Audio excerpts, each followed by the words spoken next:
ایک دن ایک پہاڑ نے ساتھ والے پہاڑ کو کہا کہ بھائی مجھے اپنی زندگی کی کوئی ایسی دردناک کہانی سناؤ، اپنی زندگی کا کوئی ایسا دل دہلا دینے والا واقعہ سناؤ جو مجھے رونے پر مجبور کر دے۔ آج میرا پگھلنے کو جی چاہ رہا ہے، آج میرا رونے کو دل کر رہا ہے۔ جوانو، یہ واقعہ بہت ہی دلچسپ ہونے والا ہے۔ اس واقعے کو جس نے بھی پڑھا ہے، جس نے بھی سنا ہے، یہ واقعہ اس کی زندگی بدلنے کا ذریعہ بنا ہے، اس کے اندر انقلاب لانے کا ذریعہ بنا ہے۔ ہاتھ جوڑ کے عرضی کر رہا ہوں، ایک بار آپ بھی دل کے کانوں سے سنیں، ہو سکتا ہے آپ لوگوں کی زندگی بدل جائے۔ حضرت شیخ سعدی رحمۃ اللہ تعالی علیہ فرماتے ہیں میں کسی لمبے سفر کو جا رہا تھا، جاتے جاتے میرا ایک بہت بڑے پہاڑ کے قریب سے گزر ہوا۔ پہاڑ کے ساتھ ایک اور پہاڑ تھا، میرا دونوں پہاڑوں کے درمیان سے گزر ہوا۔ میں تھکا ہوا تھا، سوچا کہ کیوں نہ تھوڑی دیر کے لیے یہاں سکون کر لیتا ہوں، تھوڑی دیر کے لیے پہاڑ کے درخت کے نیچے سو لیتا ہوں۔ میں وہیں لیٹ گیا، تھکا ہوا تھا، میں ایک درخت کے نیچے لیٹ گیا۔ جیسے ہی لیٹا میری آنکھ لگی، مجھے نیند آ گئی۔ جیسے ہی نیند آئی تو خواب کی دنیا میں نے ایک ایسا منظر دیکھا جس نے مجھے خون کے آنسو رونے پر مجبور کر دیا، جس واقعے نے مجھے خون کے آنسو ہمیشہ کے لیے رونے پر مجبور کر دیا۔ وہ منظر، وہ واقعہ یہ تھا کہ جس پہاڑ کے نیچے میں سویا ہوا تھا، یہ پہاڑ دوسرے پہاڑ کو کہہ رہا تھا کہ بھائی آج مجھے کوئی ایسا واقعہ سناؤ، آج مجھے اپنی زندگی کا کوئی ایسا دردناک واقعہ سناؤ جسے سن کر میں پگھل جاؤں۔ آج میرا پگھلنے کو جی چاہ رہا ہے، آج میرا موم ہونے کو دل کر رہا ہے، آج میرا رونے کو دل کر رہا ہے۔ اس لیے آج مجھے کوئی ایسا دل دہلا دینے والا واقعہ سناؤ جسے سن کر میرے رونگٹے کھڑے ہو جائیں، میرے اندر کی سختی ختم ہو جائے، میں موم ہو جاؤں۔ یہ سن کر دوسرے پہاڑ نے کہا بھائی میں تمہیں ایک ایسا واقعہ سناتا ہوں جو میں نے خود اپنی آنکھوں سے دیکھا ہے اور جس واقعے نے میرے دل کو ہلا کر رکھ دیا ہے، ایک ایسا واقعہ سناتا ہوں۔ کہتا ہے یہ ان دنوں کی بات ہے کہ جب زمین پر انسانوں کا حال بہت ہی خراب تھا، گناہوں کی بھرمار تھی، امیروں کا دور تھا، غریبوں کو کوئی پوچھتا تک نہیں تھا۔ اللہ کی زمین پر ایک غریب انسان رہتا تھا، غریب آدمی رہتا تھا جس کی زندگی محرومیوں اور دکھوں سے بھری ہوئی تھی۔ لوگوں نے اسے نہ صرف حقیر جانا بلکہ اس کی غربت کو بھی اس کے کردار کا بہت بڑا عیب سمجھا۔ وہ ہر رات اپنے رب کے سامنے آنسو بہاتا تھا، اپنے رب کے سامنے روتا تھا کہ اے میرے اللہ، تو سب کچھ دیکھ رہا ہے، میرا حال کیوں نہیں دیکھ رہا؟ تو سب کو دیکھ رہا ہے، مجھے کیوں نہیں دیکھ رہا؟ تو سب کے آنسوں کو دیکھتا ہے، میرے آنسوں کو بھی دیکھ، کیا میں تیرا بندہ نہیں ہوں؟ اگر تو مجھے دیکھ رہا ہے اس حال میں تو پھر اللہ مجھے صبر کرنے کی توفیق عطا فرما۔ میرے بھائیوں، اگر غور کیا جائے تو آج کل ہمارا معاشرہ بھی ایسا ہی ہے، میرا معاشرہ بھی ایسا ہی ہے۔ دولت والوں کو عزت دی جاتی ہے، دولت والوں کو وقار دیا جاتا ہے، مقام دیا جاتا ہے، مگر غریبوں کو ٹھکرا دیا جاتا ہے۔ اس دور میں انسان کی ایمان، پیار، محبت اور اخلاق کی قدر کرنے کے بجائے اس کے لباس اور جیب کی قدر کی جاتی ہے، اس کے لباس اور جیب کو دیکھا جاتا ہے۔ اگر کوئی غریب شخص بھوک سے بلکتا ہے تو اسے حقارت سے دھتکار دیا جاتا ہے۔ اگر کوئی غریب شخص بھوکا ہے تو بجائے اسے روٹی دینے کے، اس کی مدد کرنے کے، الٹا اسے حقارت کی نگاہ سے دیکھا جاتا ہے۔ مگر یہی غریب جسے حقارت کی نگاہ سے دھتکار دیا جاتا ہے، یہی غریب جب اپنے رب کے سامنے گڑ گڑا کر روتا ہے نا، تو قسم خدا کی، خدا کا عرش ہل جاتا ہے، خدا کے عرش کو ہلا کے رکھ دیتا ہے۔ آج کا انسان ہمیشہ دولت مند انسان سے محبت کرتا ہے، دولت مند انسان سے پیار کرتا ہے۔ ایک میرا اللہ ہی ہے جو غریب انسان کو بھی اکیلا نہیں چھوڑتا، ایک میرا اللہ ہی ہے جو برے انسان کو بھی اکیلا نہیں چھوڑتا۔ خیر، پہاڑ نے اپنی کہانی کو آگے بڑھاتے ہوئے کہا کہ ایک دن اس غریب آدمی کو پتہ چلا کہ گاؤں کے سب سے بڑے امیر آدمی کے گھر میں شادی ہے، اس کی بیٹی کی شادی ہے۔ پورے گاؤں میں چرچا تھا کہ شادی بڑی دھوم دھام سے ہوگی۔ اور رنگ برنگے کھانوں کا اہتمام بھی ہوگا۔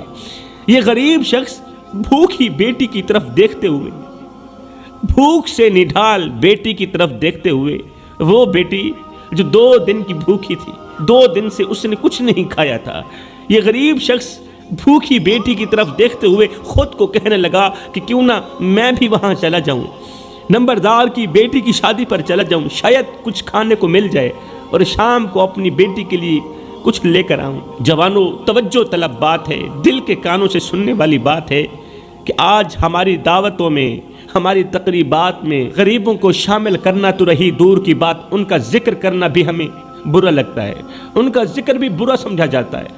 شادیوں میں کھانے ضائع ہوتے ہیں، مگر کوئی ان بھوکے پیٹوں کی فکر نہیں کرتا جو ایک وقت کی روٹی کے لیے ترس رہے ہیں۔ اپنے مہمانوں کی پلیٹوں میں بچا ہوا کھانا پھینک تو دیتے ہیں، مگر وہی کھانا غریب کی جھولی میں ڈالنے سے ہمارا غرور مجروح ہوتا ہے۔ یہ کیسا معاشرہ ہے جہاں ضرورت مند کو اس کے حال پر چھوڑ دیا جاتا ہے؟ ارے یہ کیسا معاشرہ ہے جہاں غریب کو اس کے حال پر چھوڑ دیا جاتا ہے، اس کی بالکل بھی مدد نہیں کی جاتی۔ یاد رکھنا، غریبوں کی مدد کرنے والا شخص زندگی میں کبھی غریب نہیں ہوتا۔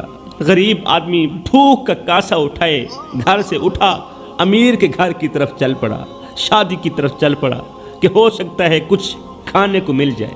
اسے یقین تھا کہ شاید اللہ اس کی بھوک مٹانے کا کوئی راستہ بنا دے، لیکن وہاں جو ہوا وہ اس کے لیے زندگی کا سب سے بڑا تلخ لمحہ تھا، سب سے بڑا برا وقت تھا جو اس کے ساتھ سلوک کیا گیا۔ جیسے ہی وہ غریب شخص امیروں کی شادی میں جا کر خالی کرسی پر بیٹھا تو اس کے دل میں ایک بہت بڑی امید جاگ اٹھی کہ ابھی کھانا ضرور ملے گا، کھانا لگے گا، میں کھاؤں گا، خود بھی کھاؤں گا اور اپنی بھوکی بیٹی کے لیے بھی ضرور لے جاؤں گا۔ آج میری بیٹی کے چہرے پر مسکراہٹ ضرور آئے گی کیونکہ میری بیٹی نے 2 دن سے کچھ نہیں کھایا۔ لیکن اچانک ایسا ہوا کہ جس کی بیٹی کی شادی تھی، اس امیر شخص کی نظر اس غریب پر پڑ گئی۔ اچانک اس نمبردار کی نظر اس بیچارے غریب پر پڑ گئی۔ غریب کو دیکھتے ہی اس کا چہرہ غصے سے لال پیلا ہو گیا، سرخ ہو گیا۔ وہ حقارت سے اپنے غلام کو اشارہ کرتے ہوئے بولا، نمبردار نفرت بھری نگاہوں سے دیکھ کر اپنے غلام کو اشارہ کرتے ہوئے بولا، یہ 2 ٹکے کا آدمی یہاں کیسے آ گیا؟ اس کی جرت کیسے ہوئی؟ ہمارے جیسے بڑے لوگوں کی محفل میں بیٹھنے کی اس کی جرت کیسی ہوئی؟ نوکروں کو کہا کہ اسے فوراً اٹھا کر باہر روڑی پر پھینک دو، کچرے پر پھینک دو، تاکہ یہ جان لے کہ اس کی اوقات کیا ہے۔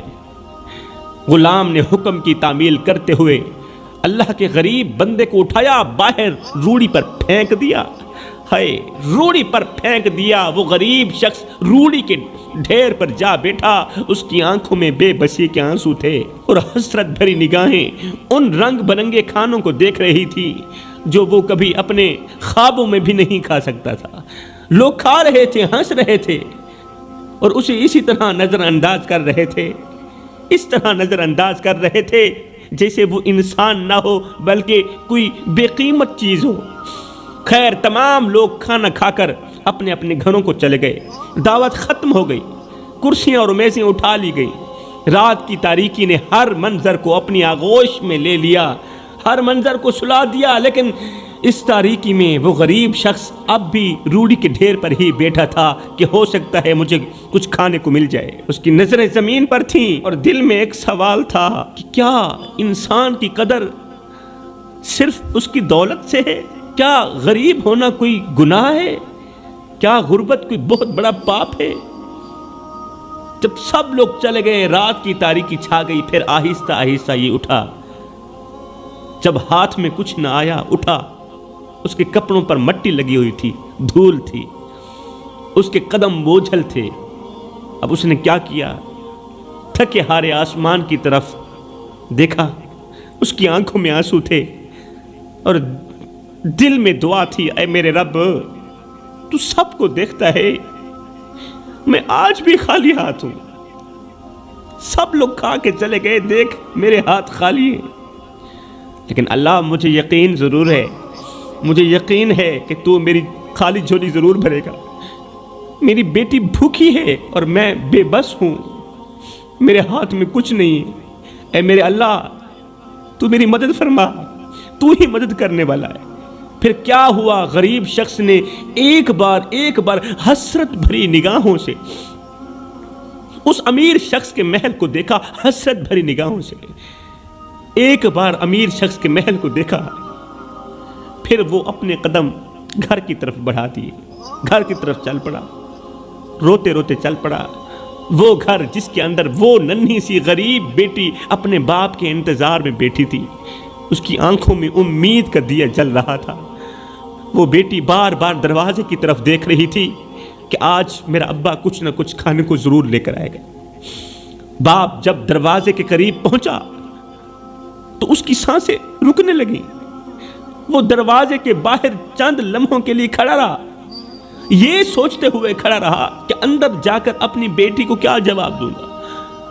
میں نے اس سے وعدہ کیا تھا کہ کچھ نہ کچھ ضرور لے کر آؤں گا، لیکن میں تو خالی ہاتھ واپس آ گیا۔ بڑی معذرت کے ساتھ کہنا پڑ رہا ہے دوستو، آج بھی میرا معاشرہ ایسے مظلوموں سے بھرا ہوا ہے۔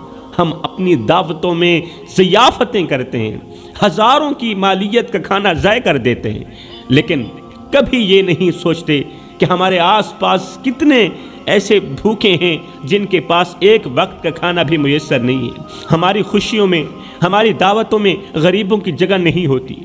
ان کے دکھوں کو سمجھنا تو رہی دور کی بات، ان کے دردوں کو سمجھنا تو رہی دور کی بات، الٹا ہم ان کا مذاق اڑاتے ہیں۔ ہائے میرے بھائیوں، یہ دنیا انسانیت کے ختم ہونے کی نشانی بن چکی ہے۔ اس غریب کا دکھ صرف اس کا نہیں بلکہ ہر اس شخص کا دکھ ہے جو اپنے بچوں کے لیے روزگار اور عزت کی تلاش میں در بدر کی ٹھوکریں کھا رہا ہے۔ اب دوسرا پہاڑ رو بھی رہا تھا اور بڑے شوق سے، دل سے یہ واقعہ سن بھی رہا تھا۔ وہ رو بھی رہا تھا اور واقعہ سن بھی رہا تھا، لیکن ہمارے دل اس قدر پتھر بن چکے ہیں کہ ہماری آنکھوں سے آنسو بہنا تو رہی دور کی بات، ہم غریب کی کہانی سننا بھی گوارا نہیں کرتے، غریب کی کہانی سننا بھی پسند نہیں کرتے۔ ہمیں یہ کہانیاں وقت ضائع کرنے والی لگتی ہیں۔ خیر، وقت قلیل ہے، موضوع طویل ہے۔ پہاڑ نے کہانی جاری رکھتے ہوئے کہا کہ وہ غریب باپ گھر کے دروازے پر کھڑا تھا۔ وہ سوچ رہا تھا کہ اندر جا کر میں اپنی بیٹی کو کیا کہوں گا، وہ معصوم جو دن بھر بھوک کی شدت برداشت کرتی رہی، اب اسے کیا کہوں گا کہ آج کی رات بھی تجھے بھوک سے گزارنا پڑے گی۔ ہائے، اندر بیٹی دروازے پر نظریں جمائے بیٹھی تھی۔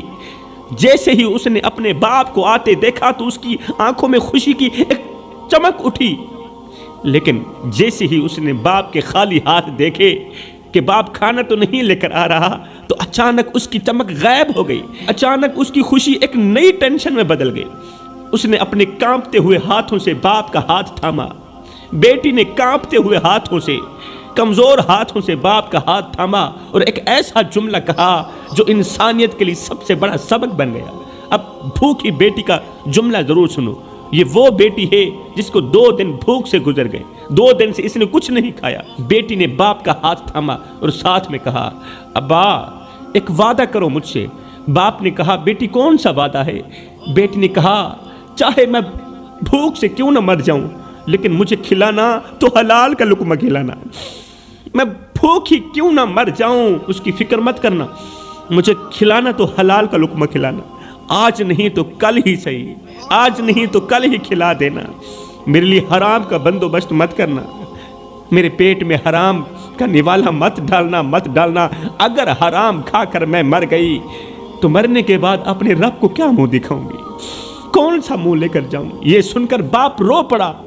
یہ جو اللہ کا کرم ہے نا، یہ جو اللہ کا فضل ہے نا، یہ ہمیشہ صبر کرنے والے بندوں پر ہی ہوتا ہے۔ یہ یاد رکھیے گا، یہ جو اللہ کا کرم ہے یہ ہمیشہ اس کے صبر کرنے والے بندوں پر ہی ہوتا ہے۔ وقت گزرتا گیا، اب اللہ نے اس غریب شخص کے صبر اور دعاؤں کو قبول فرمایا، دعاؤں کو قبول کیا۔ جب تمہاری دعائیں قبول ہو گئیں، جب تمہارا صبر قبول ہو گیا، پھر سمجھو برے وقت گئے، اچھے وقت آئے۔ اب اس کے حالات بدلنے لگے۔ جیسے ہی اس کی دعا قبول ہوئی، جیسے ہی اس کا کیا گیا صبر قبول ہوا، اس کے حالات بدلنے لگے۔ جب حالات بدلنے لگے تو پھر کیا ہوا؟ اللہ نے اسے اتنا نوازا کہ وہ اپنی زندگی کے ہر دکھ ہر درد کو پیچھے چھوڑ گیا۔ جب اللہ نے نوازا، جب اللہ نے کرم کیا، وہ شخص جسے کبھی لوگ حقیر سمجھ کر دھتکار دیتے تھے اب ایک کامیاب تاجر بن چکا تھا۔ اس نے ایک چھوٹے سے کاروبار کا آغاز کیا۔ اللہ نے اس کاروبار میں کچھ اس طرح برکت ڈالی، کاروبار دن بدن بڑھتا گیا، یہاں تک کہ یہ شخص گاؤں کا سب سے بڑا امیر ترین شخص بن گیا، گاؤں کی پوری زمین خرید لی۔ اب جب اس کے پاس پیسوں کی ریل پیل ہوئی، بہت زیادہ پیسہ آیا، تو اس نے سب سے پہلے اپنی بیٹی کی خوشی کا سوچا۔ شادی ایسی دھوم دھام سے کی کہ پورا گاؤں حیران رہ گیا۔ یہ کہانی یہاں پر ختم نہیں ہوتی، مزید سبق تو آگے ملنے والا ہے نا۔ بیٹی کی شادی دھوم دھام سے کی، رنگ برنگے کھانے پکوائے، ہر کونے کو روشنیوں سے سجایا گیا، امیروں کو، مالداروں کو، عزیز و اقارب کو بلایا گیا اس شادی پر، اس ولیمے پر۔ لیکن عین اس وقت جب لوگ کھانے میں مشغول تھے، عین اسی وقت جب بڑے بڑے لوگ، امیر ترین لوگ کھانے میں مشغول تھے، ایک عجیب سا منظر سامنے آیا۔ ایک عجیب سا منظر دیکھنے کو ملا کہ ایک غریب شخص جس کے کپڑے پھٹے ہوئے تھے، چہرہ بگڑا ہوا تھا اور جسم بہت زیادہ کمزوری کا شکار تھا، وہ غریب شخص ایک کرسی پر بیٹھنے کی کوشش کر رہا تھا۔ امیروں کی مجلس میں، امیروں کی محفل میں اس کے کپڑوں کی حالت ایسی تھی کہ ارد گرد لوگ اسے دیکھ کر اپنی نظریں پھیر رہے تھے، امیر لوگ اس سے نفرت کر رہے تھے، اپنی نظریں پھیر رہے تھے۔ لیکن جیسے ہی اس امیر شخص کی نظر اس غریب پر پڑی، اس تاجر کی نظر اس غریب پر پڑی، اس کی نظر جس کی بیٹی کی شادی تھی، اس کی نظر جب اس پر پڑی تو اس کے دل میں ایک طوفان اٹھا۔ یہ فوراً اپنی کرسی سے اٹھا، کرسی چھوڑ کر دوڑتا ہوا اس غریب شخص کے پاس گیا جو کرسیوں پر بیٹھنے کی کوشش کر رہا تھا۔ اس کے پاس گیا، اسے پکڑا، کہنے لگا، میرے دوست، تو یہاں نہیں بیٹھے گا، تو آ میری کرسی پر بیٹھ، تو آنا نمبرداروں والی کرسی پر بیٹھ، تیرے بیٹھنے کی یہاں جگہ نہیں۔ یار وہ غریب ہے، 2 ٹکے کا آدمی ہے، اتنا بڑا پروٹوکول دیا جا رہا ہے، آخر یہ شخص ہے کون؟ سن کر آپ دنگ رہ جائیں گے کہ یہ غریب شخص کون تھا جس کو امیر اتنا بڑا پروٹوکول دے رہا تھا۔ میرے دوست، تو یہاں نہیں بیٹھے گا، تو آ میری کرسی پر بیٹھ۔ اس غریب کو اپنی کرسی پر بٹھایا اور اپنے ہاتھوں سے اسے کھانا کھلانے لگا، اپنے ہاتھوں سے پانی پلانے لگا، پھر اپنے ہاتھوں سے اس کا منہ صاف کرنے لگا۔ اس کے آس پاس بیٹھے امیر لوگ یہ حیرت ناک منظر دیکھ رہے تھے۔ آخر ایک شخص نے پوچھ ہی لیا کہ نمبردار صاحب، یہ کون ہے اور تم اسے اپنے ہاتھوں سے کیوں کھلا رہے ہیں؟ اس غریب شخص کے بارے میں بتانے سے پہلے امیر شخص کی آنکھوں میں آنسو آ گئے، نمبردار کی آنکھوں میں آنسو آ گئے۔ اس نے کہا، بھائی، یہ کوئی عام شخص نہیں ہے جس کو بھلانے کی کوشش میں ہوں لیکن بھولتا نہیں ہے۔ لوگوں نے کہا، جلدی بتاؤ کون سا شخص ہے یہ؟ امیر شخص نے کہا، یہ وہی شخص ہے، یہ وہی آدمی ہے۔ ایک وقت تھا کہ اسی امیر نے مجھے دھکا دے کر روڑی پر پھینک دیا تھا، کچرے پر پھینک دیا تھا، جس نے مجھے روٹی کا ایک ٹکڑا دینا بھی گوارا نہ کیا تھا۔ یہ وہ شخص ہے، میری بیٹی پوری رات روتی رہی، یہ وہ شخص ہے، یہ وہ شخص ہے، اس کی بیٹی کی شادی ہوئی، دھوم دھام سے شادی ہوئی، لیکن میں رنگ برنگے کھانوں کو دیکھتا رہا، روتا رہا، اس کو ذرا بھی رحم نہ آیا، اس کو ذرا بھی مجھ پر ترس نہ آیا، الٹا اس نے مجھے دھکے دے کر روڑی پر پھینک دیا۔ لیکن میں نے صبر کیا، اللہ نے صبر کے صدقے مجھے کہاں تک پہنچا دیا، اس کو اس کے غرور نے، اس کے تکبر نے اسے کس مقام تک کھڑا کر دیا۔ لوگ حیرت سے کہنے لگے، اے نمبردار، پھر تم اسے اپنے ہاتھوں سے کھانا کیوں کھلا رہے ہو؟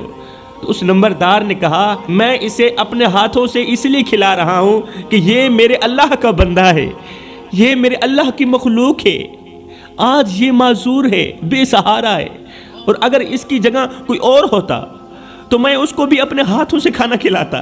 میری دولت کا مطلب بھی یہی ہے کہ میں انسانیت کی خدمت کروں، میری دولت کا مطلب یہ نہیں ہے کہ میں غرور کروں، تکبر کروں اور اللہ کی غریب مخلوق کو دھکے دے کر روڑی پر پھینک دوں۔